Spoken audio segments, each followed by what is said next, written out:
I want to urge the new contractor, the State Department of Housing, that they expedite, because if you look at entire community, this community has lost their water entirely. If you look at this place, they cannot even do irrigation. They have no water even in their houses. But they actually sacrifice their only resource. The only resource in this community is the Chebara Dam, which is actually supplying a city, supplying the entire city. If that pipe is closed today, Wasingishu or the entire, it's even the whole county of Wasingishu. But let's say the city of Eldoret will close from day one. So they have always been paining, and they have had a lot of questions as to why government is neglecting this community, yet they have done a lot. We want to really appreciate the president, that even the gesture alone to say he's going to finish these projects is not a mean feat. I have worked with the State Department of Housing, and I know what they can do.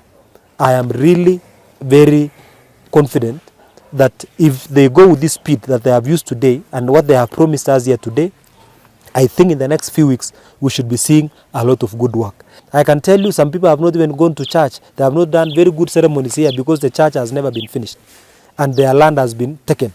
You know, it is just a very bad situation, but I want to promise them that it is going. I also want to say, as the governor also, we are not going to allow the new contractor to take up skills that are available in the community and bring a lot of people from outside.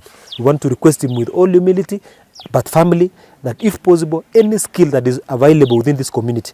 Now that they have waited for 12 years, let them wait and benefit also during the construction process, so that they can get something small and they can also feel that these are there and they can own the projects themselves.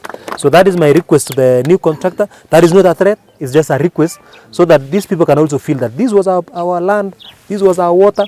We are now feeling the support. Otherwise, from my end, I want to appreciate and also want to firmly, the head of institutions, I will repeat it, the head of Chebara Boys, Chebara Girls, Kaptomut Primary, the hospital, the Chebara Polytechnic, all the institutions, Chebara Primary, all the institutions, and even the chapels, all the heads of those institutions, or even the priests, or even the pastors, please, we have gone through a very bad past of mismanagement.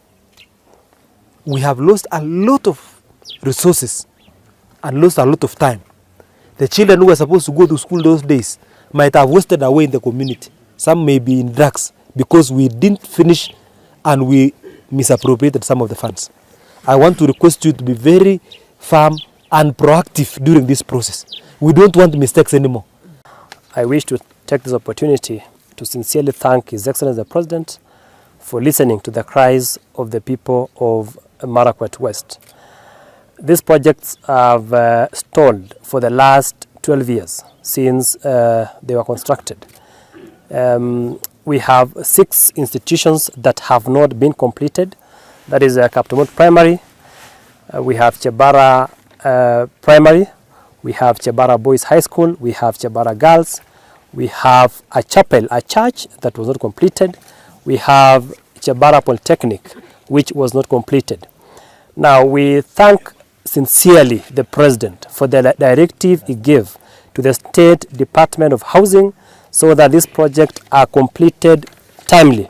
We are aware that NYS was given a directive, but due to challenges, you know, as a country, we are under tight fiscal space. They were unable to finish, and we believe that under the Housing Fund levy, it will be able to, the State Department of Housing will be able to complete this project once and for all. And as leaders from this region, as leaders from this county, I think it will be our happiest moment when the President will launch this project. We are looking at a closure that these institutions, we have really been calling for the completion of the same. And I believe that when the time comes, when this project will be completed, we shall celebrate as the people of this constituency in the State Department for Housing that these projects will be completed timely and in a manner that will make the people of this constituency satisfied, because we know what this State Department of Housing has done in this country. And I want to thank the President, because This housing levy, when it was charged upon Kenyans, we didn't see the benefit at that time.